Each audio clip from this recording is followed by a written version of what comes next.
Hi అందరికీ welcome back to our channel. నేను మీ లావణ్య. ఈరోజు స్పెషల్ కొబ్బరి అన్నం చేద్దాము. ఎప్పుడు కొబ్బరితోని చట్నీ చేసుకుంటే ఏం బాగుంటుంది చెప్పండి. ఈసారి కొంచెం వెరైటీగా చేసుకుందాము. ఇంకెందుకు లేటు, చేద్దాం రండి. ఫస్ట్ ఒక గిన్నె తీసుకొని 2 గ్లాసుల బాస్మతి రైస్ తీసుకోవాలి. అవి 2-3 సార్లు నీట్గా వాష్ చేసుకొని కొద్దిగా నీళ్ళు వేసుకొని 1 గంట సేపు నానబెట్టుకోవాలి. ఇప్పుడు కొబ్బరిలు తీసుకొని వాటిని చిన్న చిన్న ముక్కలుగా కట్ చేసుకోవాలి. చిన్న చిన్న ముక్కలు కట్ చేసుకున్న తర్వాత మిక్సీ గిన్నెలో వేసుకోవాలి. తర్వాత కొన్ని నీళ్ళు పోసుకొని మెత్తగా మిక్సీ పట్టుకోవాలి. మిక్సీ పట్టుకున్న తర్వాత ఒకటి ఖాళీ బౌల్ తీసుకొని అందులో ఒక కాటన్ క్లాత్ వేసుకోవాలి. తర్వాత మనం కొబ్బరిని మిక్సీ పట్టుకున్నాం కదా, ఆ కొబ్బరిని అందులో వేసుకొని పాలన్నిటిని సపరేట్ చేసుకోవాలి. ఇట్లా పిండుకుంటే పాలన్నీ సపరేట్ అయిపోతాయి.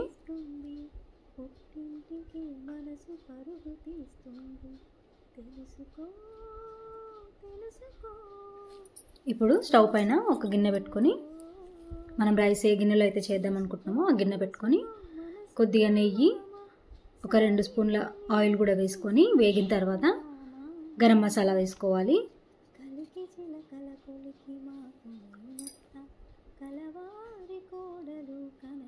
అది కొద్దిగా వేగిన తర్వాత ఉల్లిపాయ ముక్కలు వేసుకోవాలి. ఒక 5-6 పచ్చిమిర్చి ముక్కలు కూడా వేసుకొని కొద్దిగా వేగిన తర్వాత అల్లం వెల్లుల్లి పేస్ట్ వేసుకోవాలి. అది వేయించుకున్న తర్వాత కొద్దిగా కరివేపాకు కూడా వేసుకొని వేయించుకోవాలి. ఇప్పుడు మనం గంట సేపు నానబెట్టుకున్నాం కదా, ఆ బాస్మతి రైస్ కూడా వేసుకొని కలుపుకోవాలి.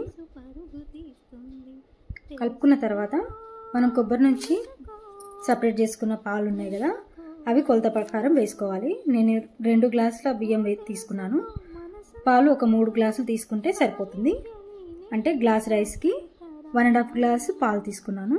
ఒకవేళ మీకు పాలు సరిపోకపోతే వాటర్ని కూడా కలుపుకోవచ్చు. ఇక్కడ నాకు పాలు సరిగ్గా సరిపోయాయి. తర్వాత కొద్దిగా ఉప్పు, సరిపడా ఉప్పు కూడా వేసుకొని కలుపుకోవాలి. తర్వాత కొద్దిగా కొత్తిమీర వేసుకోవాలి చివరగా.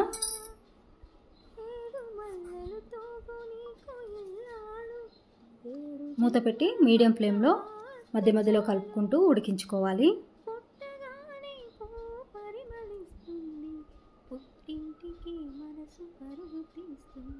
ఇది మంచిగా ఉమ్మిన తర్వాత స్టవ్ ఆఫ్ చేసుకొని ఒక 10 నిమిషాల తర్వాత వేడివేడిగా చికెన్ కర్రీతో కానీ, మటన్ కర్రీతో కానీ, పన్నీర్ కర్రీతో కానీ వేడివేడిగా సర్వ్ చేసుకుంటే చాలా చాలా బాగుంటుంది.